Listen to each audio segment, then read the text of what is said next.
Most people assume the British monarchy survives because of tradition, because of stubborn old habits a country simply hasn't gotten around to abandoning yet.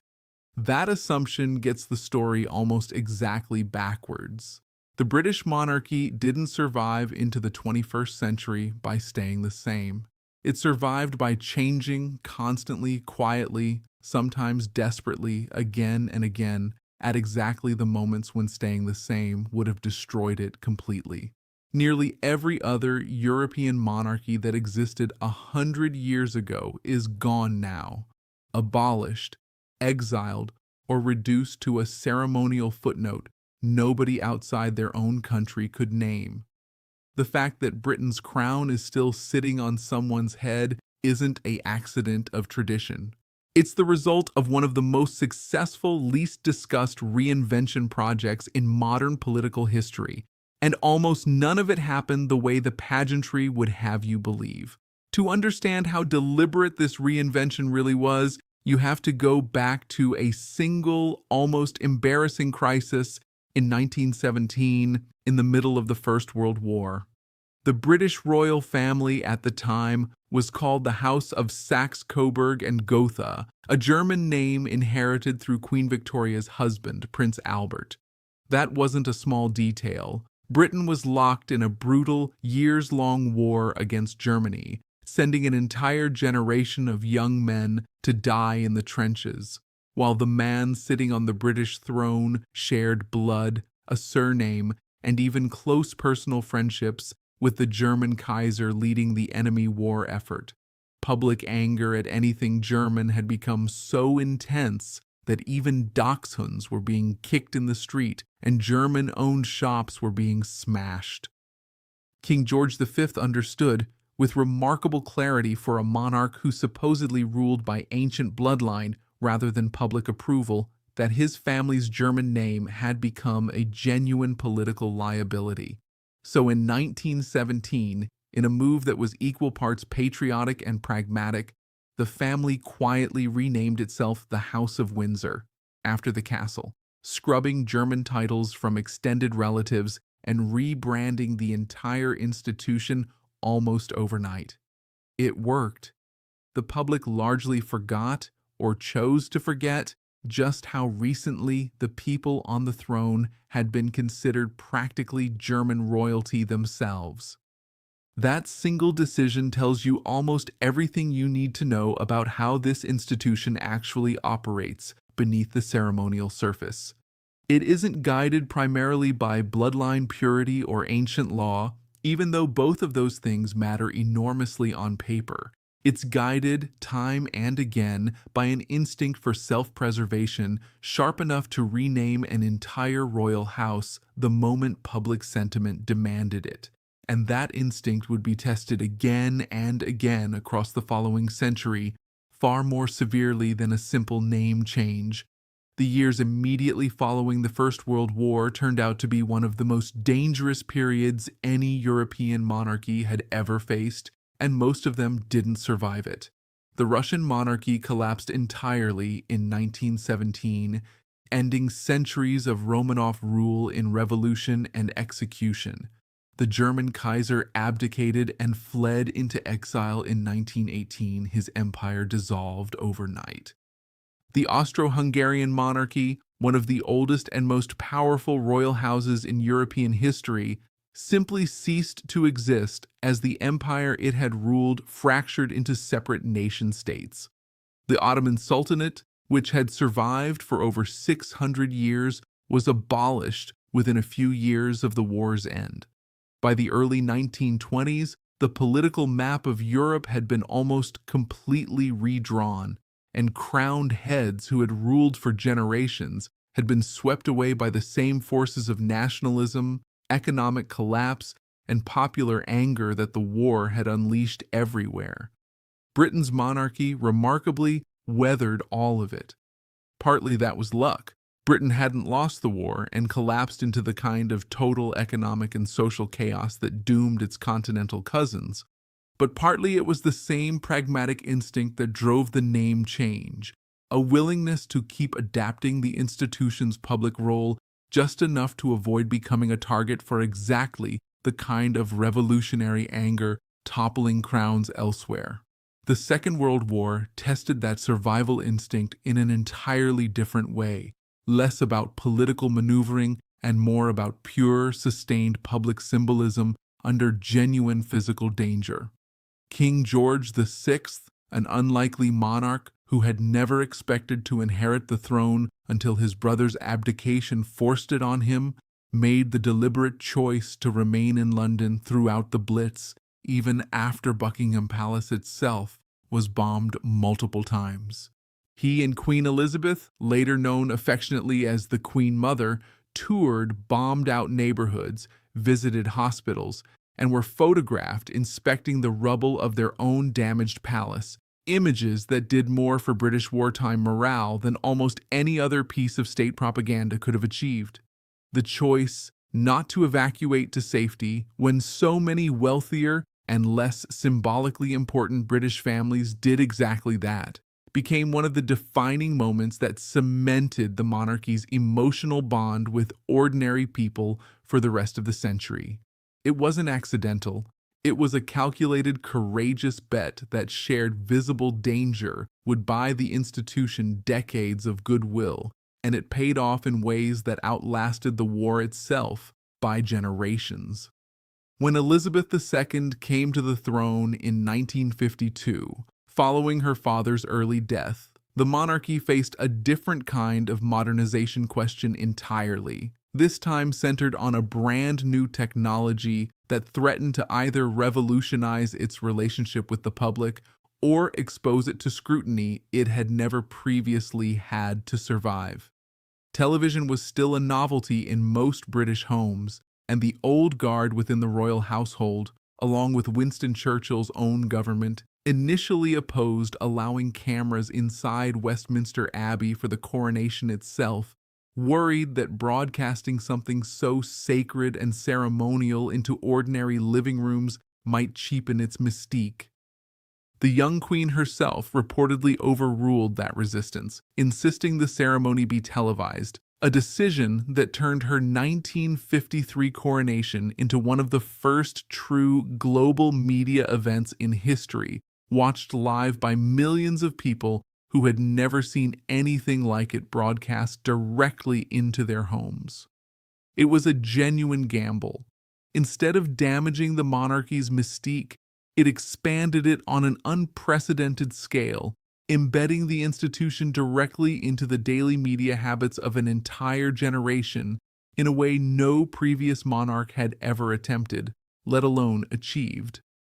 That early embrace of mass broadcasting set a pattern that would define the entire back half of the 20th century for the institution, a slow, often uneasy negotiation between maintaining enough mystery to preserve dignity and offering enough access to stay genuinely relevant in an increasingly democratized media landscape.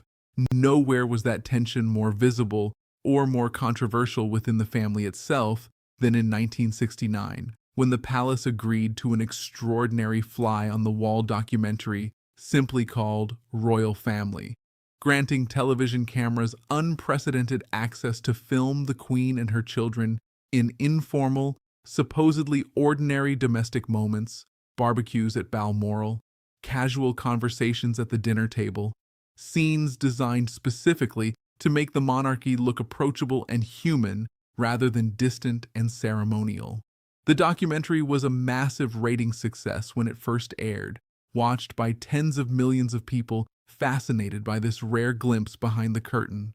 But almost as quickly as it succeeded, senior figures within the institution began to regret it, worried the informality had gone too far, stripping away exactly the kind of mystique that had always been central to royal authority. The film was eventually pulled from circulation and kept largely out of public view for decades afterward, a rare, fascinating example of the institution trying an experiment in radical openness, succeeding wildly in the short term, and then quietly deciding the experiment itself had been a mistake.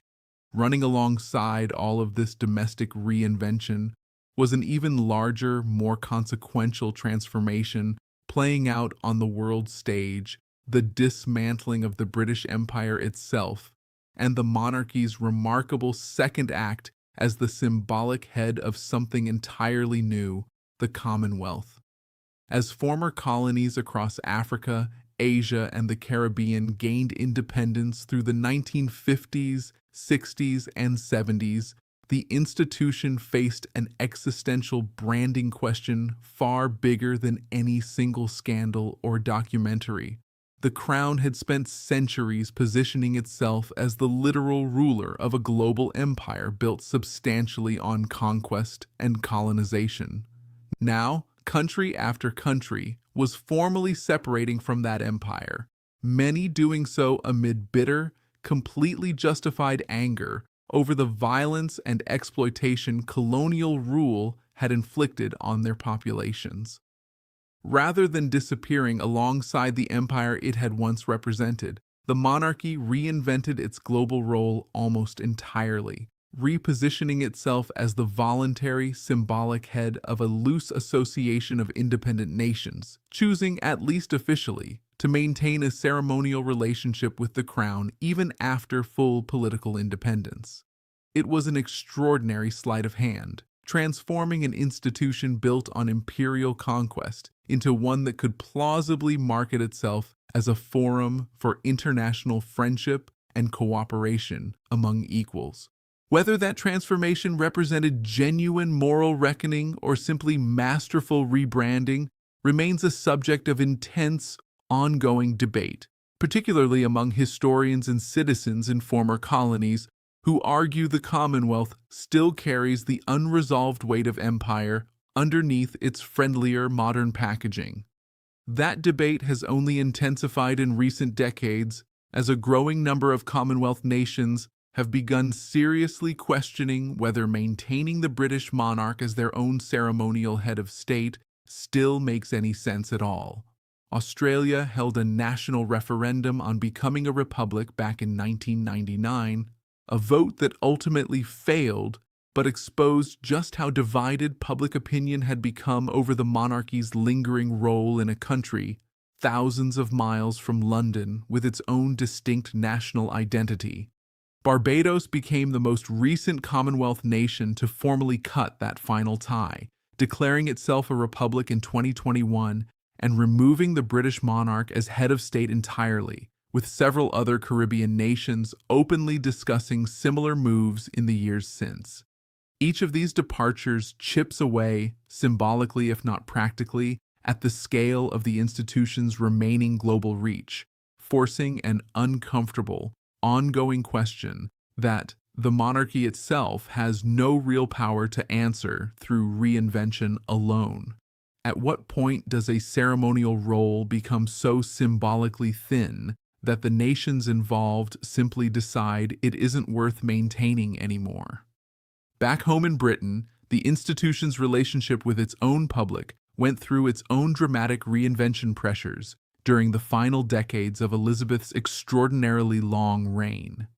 The 1990s brought a string of very public royal marital breakdowns, intense tabloid scrutiny, and the genuinely traumatic public reaction to Princess Diana's death in 1997, a period the Queen herself later described using a phrase that became permanently associated with that entire chapter of her reign. What's less discussed than the scandals themselves is how visibly the institution had to adapt its own internal rules in direct response to public anger during that period, famously beginning to pay income tax voluntarily for the first time, opening parts of Buckingham Palace to paying tourists to help cover renovation costs, and gradually shifting toward a noticeably more emotionally expressive public posture than the stoic reserve style that had defined royal behavior for generations beforehand. None of these changes happened because tradition demanded them. They happened because the institution recognized, with the same pragmatic survival instinct that had renamed itself in 1917, that refusing to adapt risked a level of public anger serious enough to threaten its very legitimacy. By the time Elizabeth II died in 2022 after 70 years on the throne, the monarchy she left behind looked almost unrecognizable compared to the one she had inherited from her father, not in its formal constitutional powers, which had remained essentially unchanged the entire time, but in its public posture, its relationship with the press, its willingness to address scandal directly, and its increasingly careful self-presentation as a constitutional institution, earning ongoing public support rather than simply commanding automatic deference. Her death itself became a kind of final demonstration of just how much careful planning underpins even the most apparently spontaneous seeming royal moments, with years of pre-prepared protocol unfolding with remarkable precision across 10 days of national mourning, proof that even an institution built on the appearance of ancient, unchanging continuity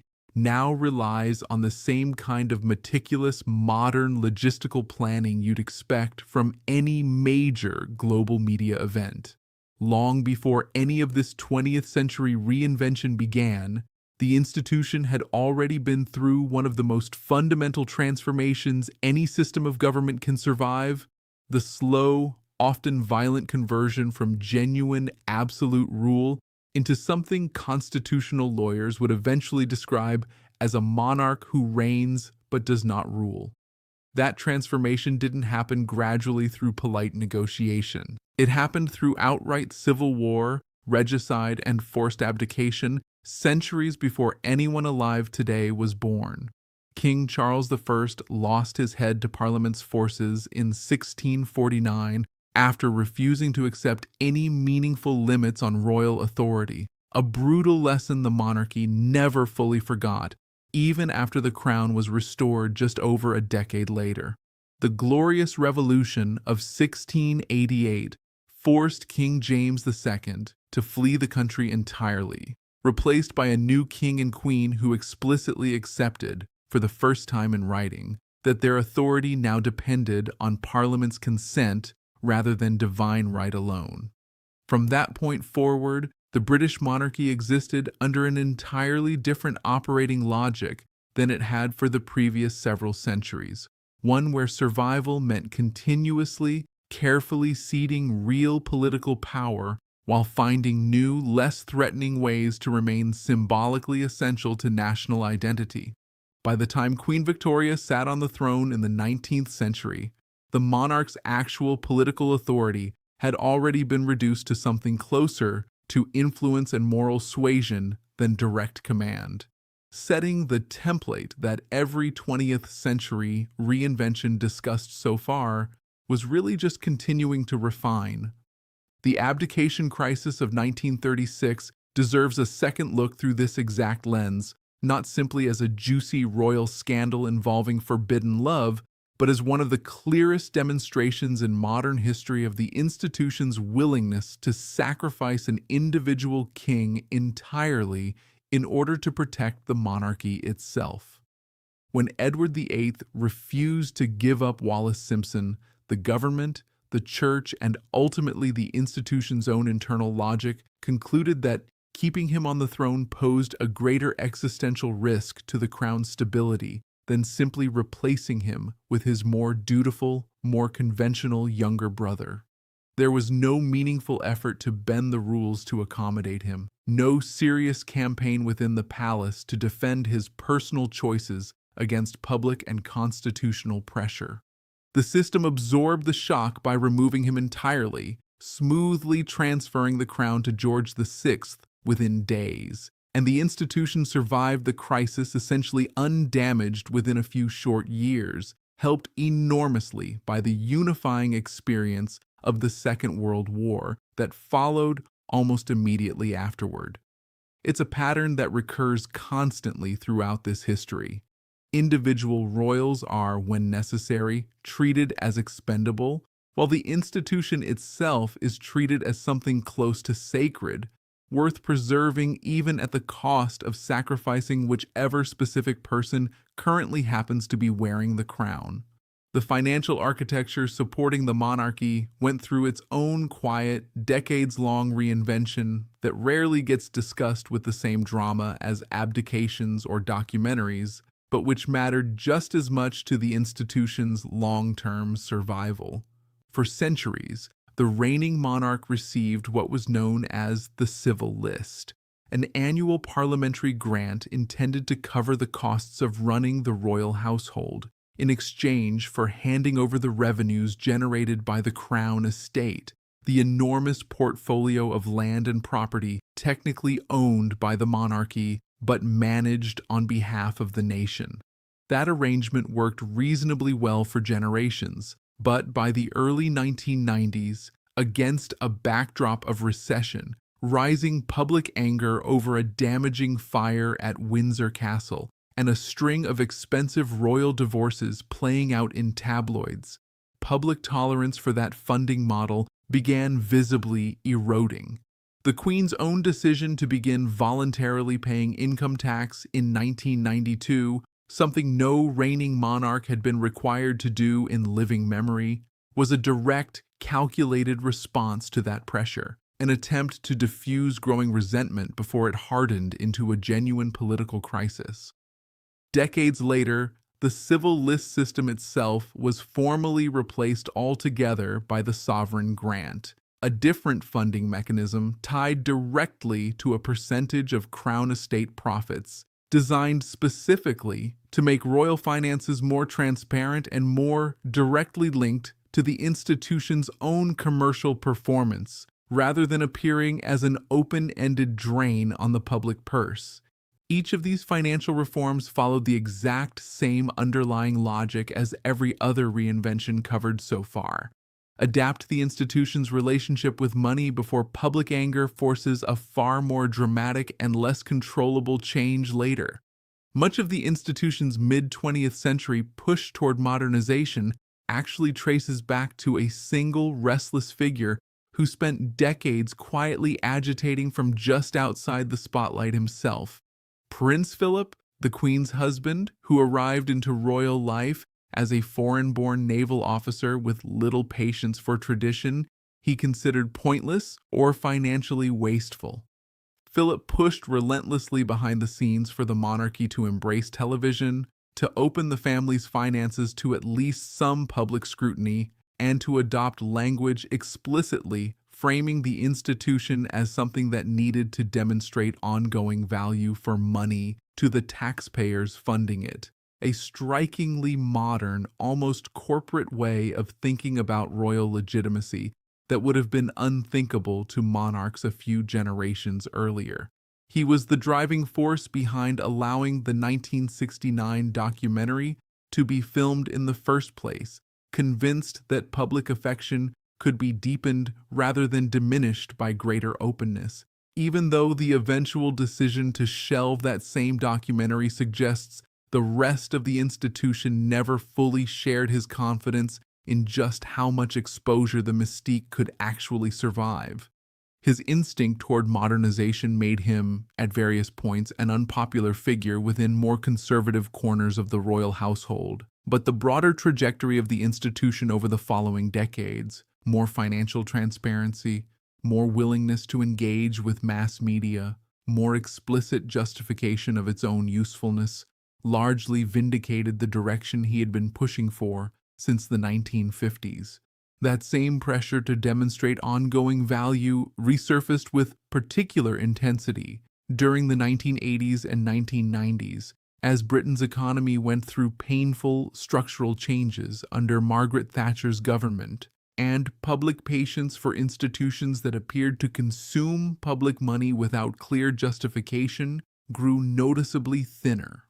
It was during this period that the phrase "value for money monarchy" began appearing more frequently in serious political and media commentary, not as a throwaway insult, but as a genuine framework through which journalists, politicians, and ordinary citizens increasingly evaluated whether the institution's costs could still be justified against its benefits. Tourism revenue, diplomatic soft power, charitable patronage, national identity set against the visible expense of maintaining palaces, security, and an extended family of working royals. The institution responded, as it so often had before, not by rejecting the framework, but by quietly adapting to operate within it, gradually shrinking the number of family members receiving public funding, increasing transparency around how that funding was spent, and leaning more heavily into measurable, defensible justifications like tourism statistics and charitable impact reports rather than relying purely on inherited deference to make its case. It's a strange kind of evolution for an institution whose entire historical claim to legitimacy once rested on divine right and ancient bloodline, having to learn, generation by generation, to defend itself using the same language of cost-benefit analysis a struggling local government department might use to justify its own budget.